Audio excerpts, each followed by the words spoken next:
Hello everyone, I am your host and host Dr. Mansi Mishra. Welcome back to our YouTube channel The Study Mantra. हम आपके अपने YouTube channel the study मंत्रा में आपका बहुत स्वागत है। मैं हूं आपकी होस्ट एंड दोस्त डॉक्टर मानसी मिश्रा। आज हम पढ़ेंगे इम्यूनिटी के बारे में। तो आज आपका ये लेक्चर बहुत इम्पॉर्टेंट होने वाला है आपके लिए, क्योंकि आज हम कोशिश करेंगे कि इस एक लेक्चर में पूरा इम्यूनिटी टॉपिक कवर कर दें। तो अगर अभी तक आपने कोई भी पार्ट वीडियो का हमारे प्रीवियस वीडियोस का मिस कर दिया है तो आप हमारे प्लेलिस्ट में जाके चेक कर सकते हैं। आज हम पूरा ये टॉपिक ख़त्म करेंगे। Today we will finish the complete topic immunity. तो प्लीज़ एंड तक वीडियो के साथ हमारे साथ बने रहें। और अगर आपने अभी हमारे चैनल पे आए हैं तो प्लीज़ चैनल को सब्सक्राइब करना ना भूलें। हमारा एमएनएस का एग्ज़ाम जैसे जैसे पास आ रहा है वैसे वैसे हमारे एमएनएस एस्पिरेंट्स के मन में बहुत सारे डाउट हैं। नीट के लिए भी एग्ज़ाम पास आ चुका है, एक ऑफिशियल डेट रिलीज़ हो चुकी है। वैसे वैसे हमारे कैंडिडेट्स के मन में डाउट्स बढ़ते जा रहे हैं। क्या पढ़ें, क्या ना पढ़ें, कितना इम्पॉर्टेंट है, क्या पढ़ना चाहिए, क्या नहीं पढ़ना चाहिए। बहुत सारे ऐसे डाउट्स हैं जो हमारे कैंडिडेट्स के मन में हैं। हम इम्यूनिटी तो डिस्कस करेंगे, लेकिन उसके पहले मैं आपको कुछ लाइंस बताती हूँ, शायद आपके काम आ जाएं।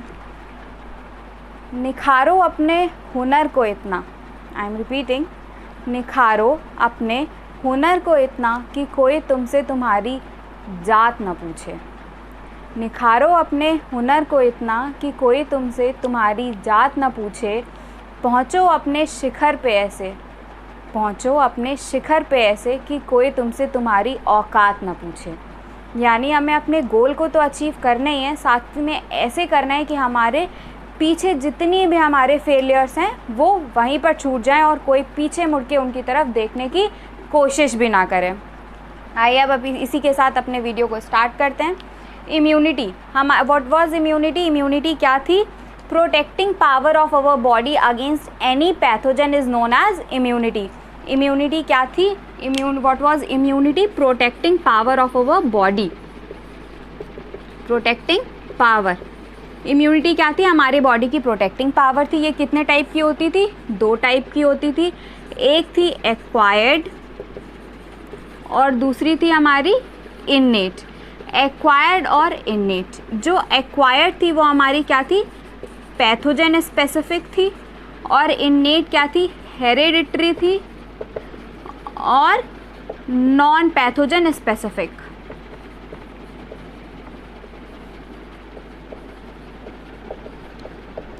यानी एक्वायर्ड इम्यूनिटी में क्या होता था? एंटीबॉडीज़ जब हम तब बनते थे, एंटीबॉडीज़ का फॉर्मेशन तब होता था जब हमारी बॉडी में कोई पैथोजन एंटर कर चुका होता था। और इनेट इम्यूनिटी क्या होती थी? बाय बर्थ हमारी बॉडी में प्रेजेंट होती थी, एक जनरेशन से दूसरी जनरेशन में पास ऑन होती थी और हमें हमारी मदर से मिलती थी। Innate immunity was hereditary in nature. It passes on from one generation to another, but acquired immunity was not hereditary. Acquired immunity was only present in vertebrates, but innate immunity was present in all of the animals.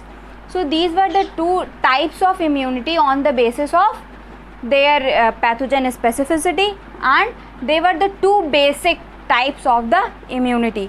ये क्या थे? दो basic type थे हमारी immunity के। Acquired immunity के लिए pathogen specific होना बहुत ज़रूरी था। एंड एक्वायर्ड इम्यूनिटी को हमने फिर से दो टाइप्स में डिवाइड किया था। We have divided acquired immunity again into two types.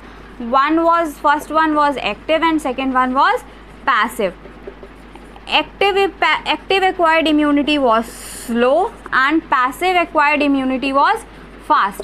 Active acquired immunity क्या थी? स्लो इम्यूनिटी थी। और पैसिव एक्वायर्ड इम्यूनिटी क्या थी? फास्ट इम्यूनिटी थी। क्यों? Why active was slow and passive was fast? Why? Because whenever pathogen enters our body makes antibodies against it. So when our body is making antibodies by itself, then this type of immunity is known as active immunity, and that's why this is slow, because time requirement is there for the formation of antibodies. And whenever we are taking ready-made antibodies, then this type of immunity was known as passive immunity, and this was fast in nature. So these were the two types of the immunity. These were the two types of acquired immunity. If you want to take a note, please take a note.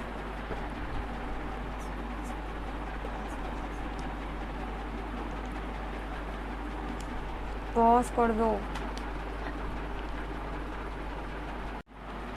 अब antibodies were the whole cell structure which were responsible for the immune system of our body।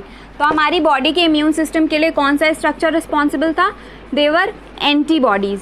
Antibodies तब form होती थी हमारी body में जब कोई pathogen enter करता था, तो antibodies were the main structure which were responsible for the immune system of our body.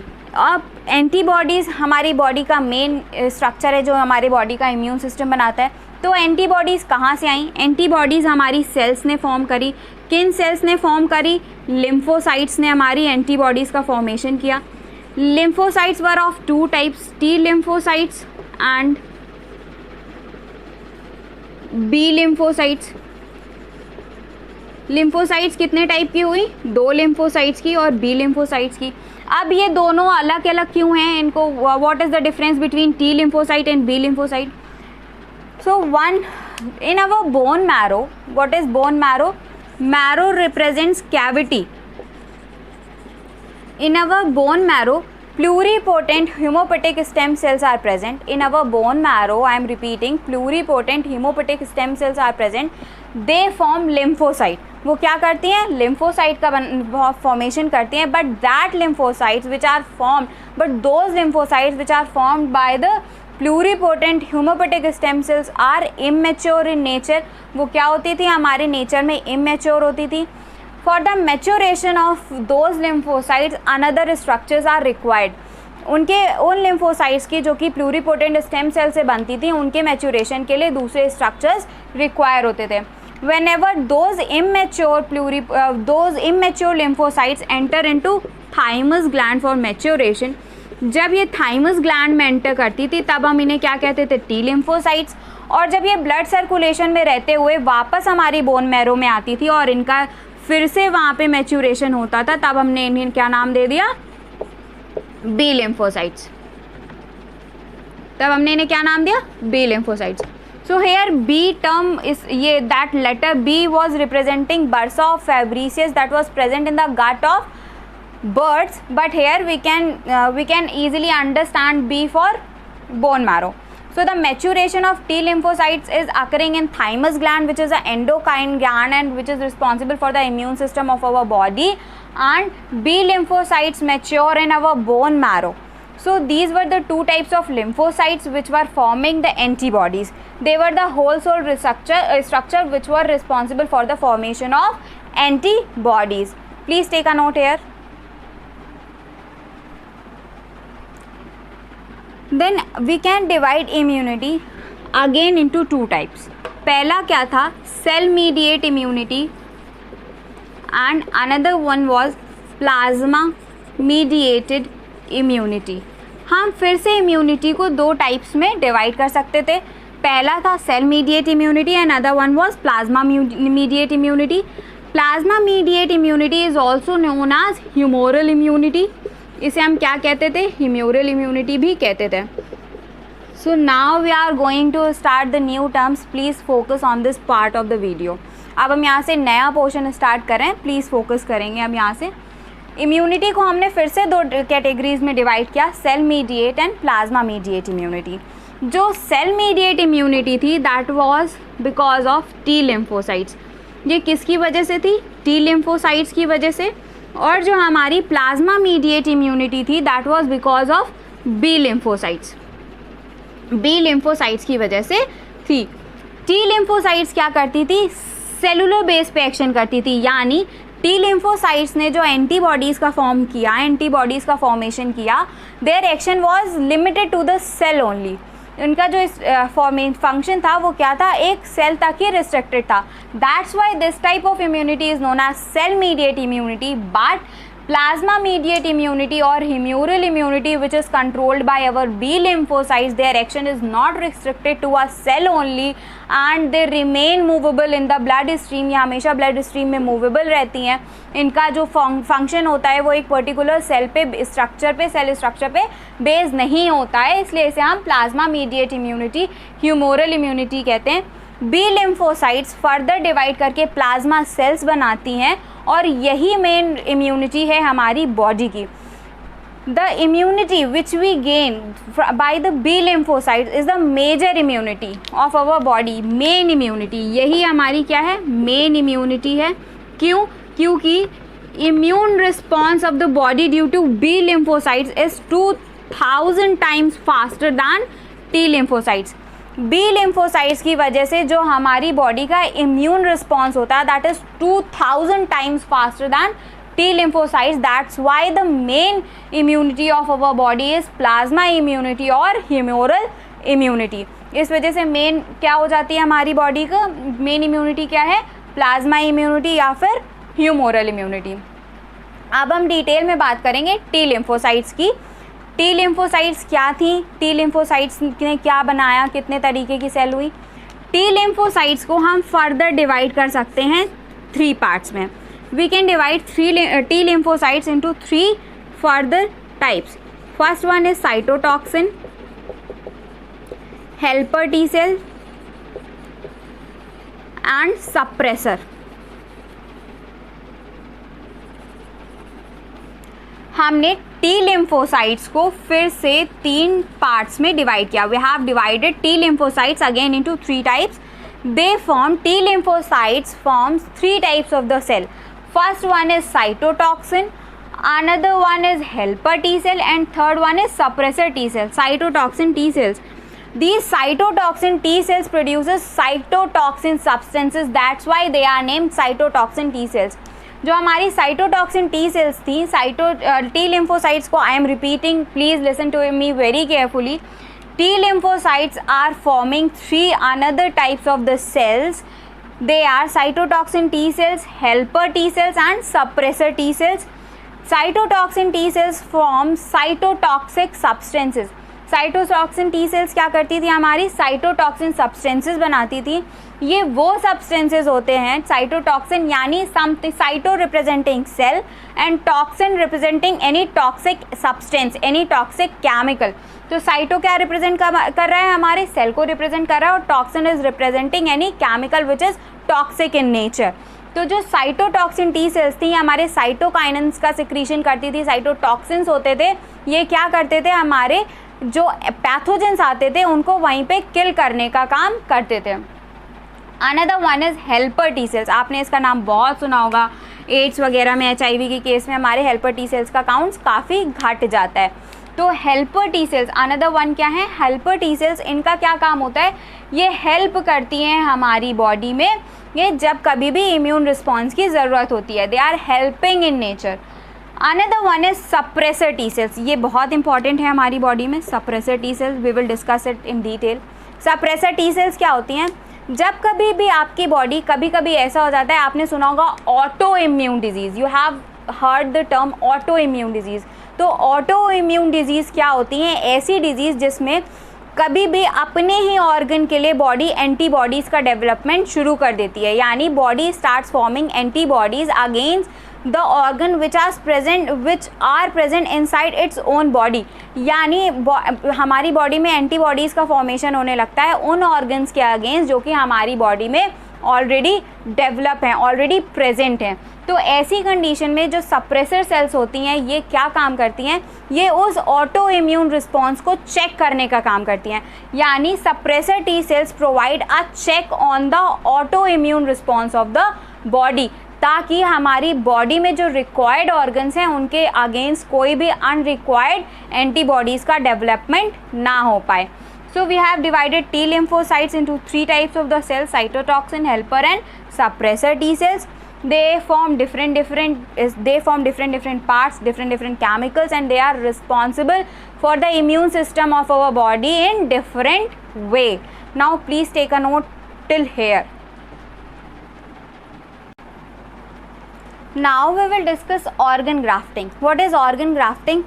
You have heard the term organ transplantation.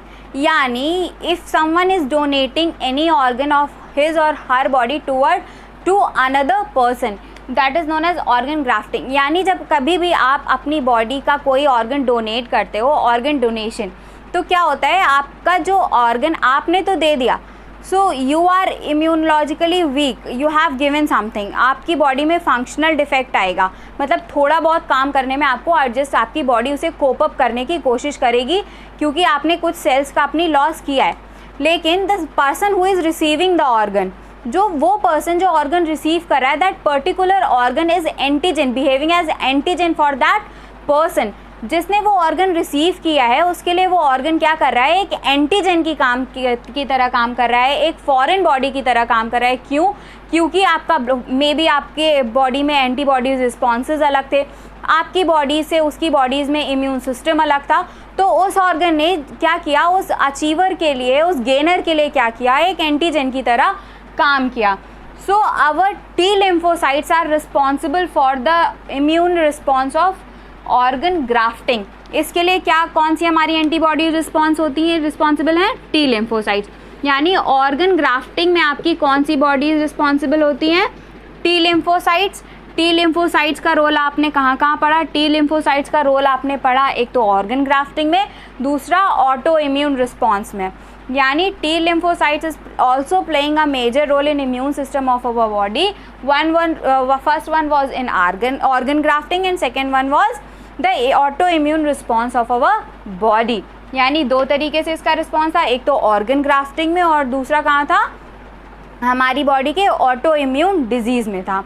अब हम बात करने जा रहे हैं the main immunity of our body, that is due to B lymphocytes. अब हम किसकी बात करेंगे, बी लिम्फोसाइट्स की, जो कि हमारी बॉडी का मेन ऑर्गन है, मेन स्ट्रक्चर है, मेन रिस्पॉन्सिबल स्ट्रक्चर है for the immunity, for the immune system of our body.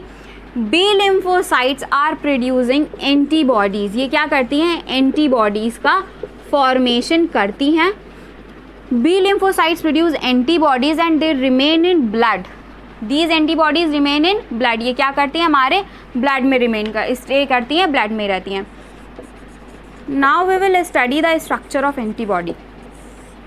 अभी तक हमने बहुत सारी चर्चा कर ली कि एंटीबॉडीज़ बनी, एंटीबॉडीज़ ने ये किया, एंटीबॉडीज़ ने वो किया, लेकिन what is the basic structure of antibody, antibody का जो बेसिक स्ट्रक्चर है, व्हाट इज़ दैट स्ट्रक्चर, वो स्ट्रक्चर है क्या। एंटीबॉडीज़ क्या होती हैं, ग्लोबुलिन प्रोटीन होती हैं, दे आर ग्लोब्यूलिन प्रोटीन, क्या होती हैं, ग्लोब्यूलिन प्रोटीन होती हैं हमारी बॉडी के, and they are responsible for immune system of our body, that's why they are also known as immunoglobin. इस वजह से हम इन्हें क्या कह सकते हैं, इम्यूनोग्लोबिन भी कह सकते हैं। यानी antibodies are globulin protein and they are responsible for the immune system of our body, that's why they are known as immunoglobin substance. इस वजह से हम इन्हें इम्यूनोग्लोबिन्स भी कह सकते हैं। Okay, so this was the basic concept of antibody, ये बेसिक कॉन्सेप्ट था। अब हम धीरे धीरे बात करेंगे कि इनका स्ट्रक्चर क्या होता है। You can take a note till hair.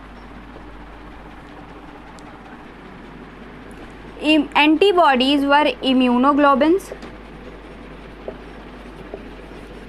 and they were proteinaceous in nature. ये क्या थी, proteinaceous in nature थी, immunoglobulin substance थे। If they are proteinaceous in nature means they are polypeptidic in nature। अगर ये proteinaceous in nature हैं तो इसका क्या मतलब है कि they are polypeptidal in nature, यानी they are the polypeptides of amino acid। क्या होगा इनमें, पॉलीपेप्टाइड्स होंगे, पॉलीमर्स होंगे। किसके पॉलीमर्स होंगे, हमारे अमीनो एसिड्स के। अगर ये अमीनो एसिड्स के पॉलीमर्स हैं तो how many amino acids are present there in antibodies, this is the major question. तो हमारी एंटीबॉडीज़ में क्या होता है, 4 चेन्स होती हैं। There are 4 chains in each molecule of antibody. They are 2 light chain and 2 heavy chains. There are 4 chains of polypeptides in our antibody, 2 light chain and 2 heavy chain. Okay, the number of amino acid for 2 light in each light chain is 214 and the number of amino acids in each heavy chain is 440। यानी हर एक light chain में कितने amino acids होंगे, 214, और हर एक heavy chain में कितने amino acid होंगे, 440। तो हमारी एंटीबॉडीज़ में कितने पॉलीपेप्टाइड चेन हुई, कितनी चेन्स होती हैं कितने चेन हुई, 4 चेन्स हुई. They are 2 light chains and 2 heavy chains. We can write them as H2L2, यानी 2 heavy chains and 2 light chains. And 214 amino acids are there in each light chain and 440 amino acids are there in each heavy chain. Now these 2 light chains and heavy chains are interconnected with disulfide bond. ये आपस में किससे जुड़ी हुई होती हैं? 2 heavy chain और 2 light chain आपस में डाइसल्फाइड बॉन्ड से जुड़ी होती हैं. यानी the 2 light chains and the 2 heavy chains of our antibodies are connected with the help of disulphide bond. किससे जुड़ी हुई होती है? हमारी डाइसल्फाइड बॉन्ड से जुड़ी हुई होती हैं. अगर हम इसका स्ट्रक्चर देखें तो कुछ वाई शेप का स्ट्रक्चर हमें मिलता है, something like this. If you can see this here, अगर हम इस तरह का स्ट्रक्चर देखें हमारी एंटीबॉडीज़ का, तो हमें एक वाई शेप्ड स्ट्रक्चर मिलता है. यानी and what is the structure, what is the shape of antibodies? They are Y shaped in nature. हमारी एंटीबॉडीज़ कैसी होती हैं? They are Y shaped in nature. There are 2 light chains and 2 heavy chains. The number of amino acids in each light chain is 214 and the number of amino acids in each heavy chain is 440. Antibodies are somewhat Y shaped. Antibodies क्या होती हैं? Somewhat Y shaped की होती हैं. 2 heavy chains and 2 light chains are interconnected with the help of disulfide bond. ये किससे जुड़ी हुई होती है? हमारी disulfide bond की हेल्प से जुड़ी हुई होती हैं. Now we will discuss 2 terms here, paratop and epitop. If you are a NEET aspirant and you are preparing for NEET, so these terms are ever confusing and they have been asked for so many times. अगर आप NEET की preparation कर रहे हैं तो paratope and epitope आपने अगर पिछले साल के मीन्स सॉल्व किए होंगे तो आपको पता होगा कि ये क्वेश्चन हमेशा, ये दोनों टर्म्स आपको हमेशा कंफ्यूज करते हैं और ये काफ़ी पूछे भी जाते हैं. So what are they? What is the meaning of paratop? What is the meaning of epitop? We will discuss that. Paratop क्या होता है? Paratop is the structure of our antibody. Paratope structure होता है हमारी एंटीबॉडी का, जो क्या करता है? That binds antigen. पैराटॉप क्या होता है? Paratope is the structure of our antibody which binds antigen. Paratope हमारी एंटीबॉडी का स्ट्रक्चर है जो क्या करता है? एंटीजन को बाइंड करता है. But what is epitope? Epitope is the structure present in antigen. Epitope क्या होता है? हमारे एंटीजन में प्रेजेंट होता है. Paratope is the part of our antibody but epitope is the part of our antigen. I am repeating, paratope is the part of antibody but epitope is the part of antigen. Paratope present in antibody and it binds the antigen. Paratope किस में present होता है? हमारी antibodies में present होता है और ये क्या करता है? एंटीजन को बाइंड करता है. लेकिन एपिटॉप किसका पार्ट है? हमारा एपिटॉप एंटीजन का पार्ट है. और ये क्या होता है? इसका क्या फंक्शन है? एपिटॉप हमारे एंटीजन का वो पार्ट है. The epitope is the part of antigen which is recognised by antibodies. तो एपिटॉप हमारे एंटीजन का वो पार्ट है जो किसके द्वारा रिकॉग्नाइज किया जाता है? एंटीबॉडीज़ के द्वारा रिकॉग्नाइज किया जाता है. Okay, so if you want to take a note, please take a note till here. Okay, so now we will discuss the types of antibodies. अब हम क्या करेंगे? एंटीबॉडीज़ के टाइप को डिस्कस करेंगे. So how we have divided antibodies into several types. हमने antibodies को किस बेस पर, किस वजह से सेवरल टाइप्स में डिवाइड कर दिया? तो as I have told you that there are 2 types of chains in antibodies. They were light chain and heavy chain. 2 types की चेन्स थी, एक लाइट चेन्स थी और एक दूसरी क्या थी? हैवी चेन थी. तो लाइट चेन तो सब में कॉमन होती है. हर तरीके की 2 टाइप की लाइट चेन होती है. एक होती है lambda and second one is kappa.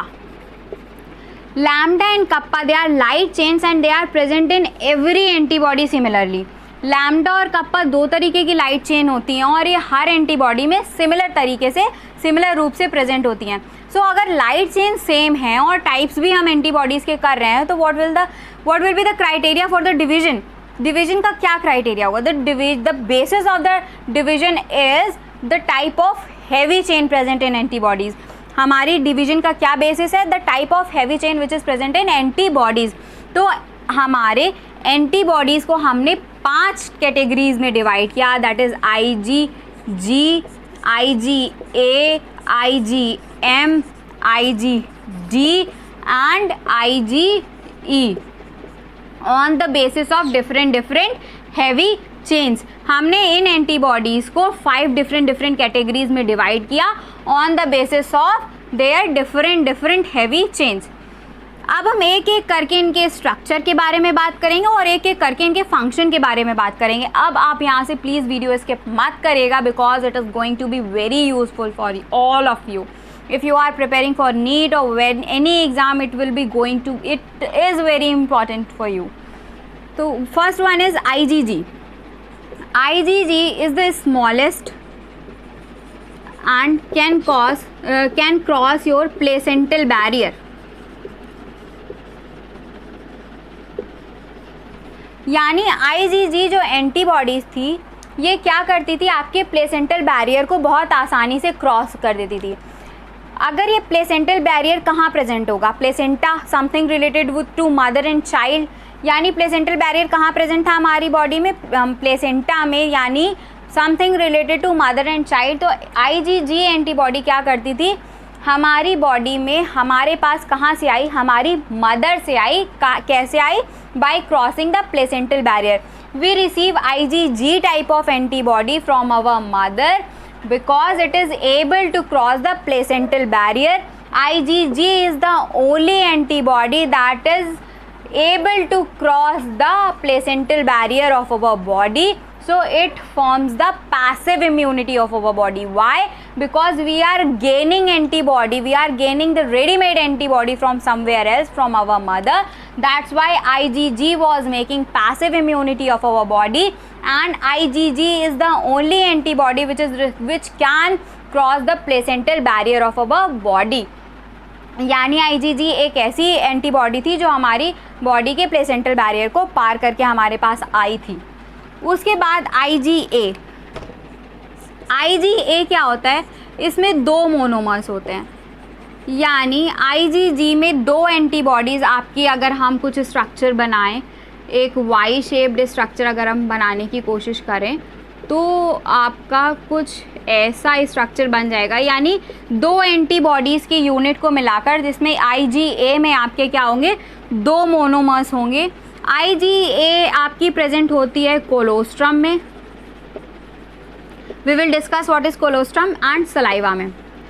Mucus में भी आप इसे कह सकते हैं, ठीक है। यानी IgA में कितने मोनोमर हुए, कितने एंटीबॉडीज़ हुए? 2 एंटीबॉडीज़ एक साथ जुड़ के IgA बना रहे थे। IgA is present in colostrum, saliva and mucus. अब what is colostrum? The first milk of mother is known as colostrum. What is colostrum? Colostrum क्या है हमारा? First milk of mother. जब कभी भी एक मदर एक बेबी को डिलीवर करती है तो जो पहला मिल्क आता है उसकी माँ को, that milk is particularly known as colostrum. If you are preparing for NEET तो this term is very important for you, because several times this has been asked कि व्हाट इज़ कोलोस्ट्रम। तो what is colostrum? Colostrum is first milk of mother. Colostrum क्या है? First milk है हमारी mother का। और इसमें क्या प्रेजेंट होता है? इसीलिए हम कहते हैं कि बेबी को हमेशा उसके मदर से फीड ज़रूर कराना चाहिए, क्योंकि उसमें बहुत सारी एंटीबॉडीज़ प्रेजेंट होती हैं जो हमारी बॉडी के लिए, इम्यून सिस्टम के लिए बहुत इंपॉर्टेंट होती हैं। तो Ig is made up by 2 monomers and IgA is present in colostrum, saliva and mucus. What is colostrum? Colostrum is first milk of mother. Another type of antibody is IgM। ये क्या होते हैं? इसमें 5 monomers होते हैं। यानी जिस तरह आपकी IgA में 2 मोनोमर्स थे, in the same way IgM is having 5 monomers. यानी ऐसे ही कुछ 5 एंटीबॉडीज़ की चेन एक साथ आके IgM बना लेगी। This is the largest. ये क्या होती है? हमारी लार्जेस्ट एंटीबॉडी है। IgM here 5 monomers are connected to form one molecule of IgM and this is the largest antibody of our body. ये क्या है, हमारी बॉडी की लार्जेस्ट एंटीबॉडी है. ये एक साथ कई सारे हमारे एंटीजेंस को आपस में बाइंड करके ख़त्म कर सकती है, तो ये काफ़ी इफ़ेक्टिव हो जाती है हमारे लिए. इसके बाद हम डिस्कस करेंगे IgD को और IgE को. IgD क्या करती है, ये हमारी दूसरे टाइप की एंटीबॉडीज़ बना लेती है. यानी IgD type of antibodies able to form another types of antibodies. ये मेमोरी सेल की तरह भी काम करती है. क्या करती है कि IgD जब कभी कोई आपकी बॉडी में पैथोजन आया तो इसने क्या किया, दूसरी टाइप की एंटीबॉडी भी बना ली और साथ ही एक मेमोरी का काम भी किया, ताकि जब सिमिलर पैथोजन आपकी बॉडी में एंटर करे तो क्या हो, उसे उसके अगेंस्ट बॉडी को रिस्पॉन्स करने के लिए कम टाइम मिले. तो ये IgD हो गई. अब हम बात करेंगे IgE की.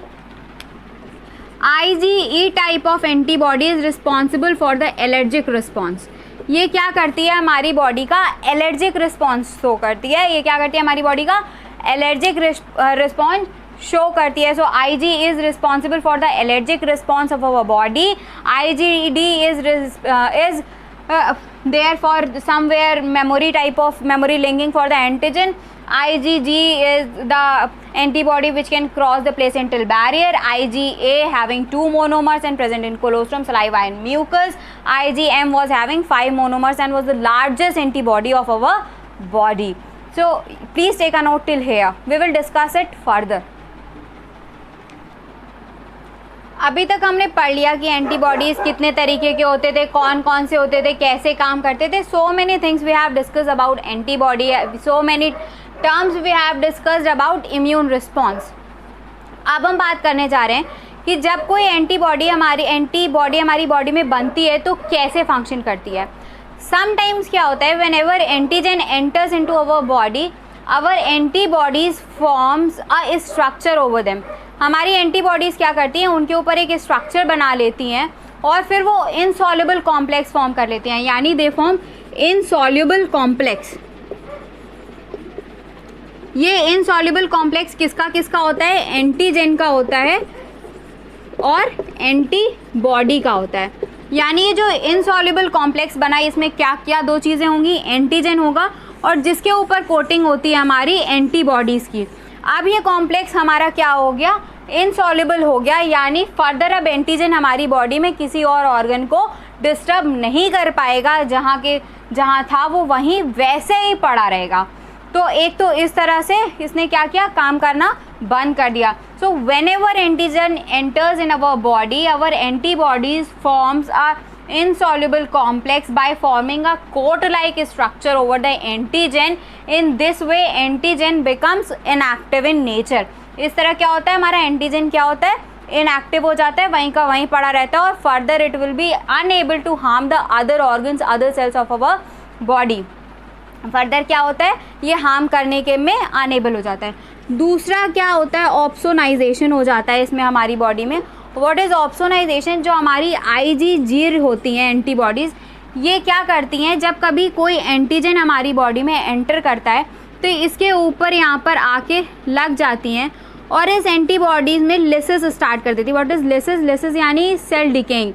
लाइसिस स्टार्ट कर देते हैं, लिसिस स्टार्ट कर देती है. यहाँ से सेल जो हमारे एंटीजन है उसमें डिग्रेडेशन स्टार्ट हो जाता है. When ever degradation is started means the antigen is coming into its inactive form. जब कभी डिग्रेडेशन स्टार्ट हुआ यानी हमारा एंटीजन कैसे आ रहा है, हमारी इनएक्टिव फॉर्म में आ रहा है, इनएक्टिव फॉर्म में कन्वर्ट हो रहा है. So the second one was, the second type of action was opsonisation and IgG were the responsible for the opsonisation. IgG responsible थी. So these were the two basic function of antibodies in our body. ये क्या थी, दो basic function थे हमारी bodies में antibodies के. Then in our previous videos we have studied the immune system of our body against virus. हमने virus के अगेंस्ट भी हमारी बॉडी में इम्यून सिस्टम देखा था. Interferons were the responsible for the immune system of our body against virus.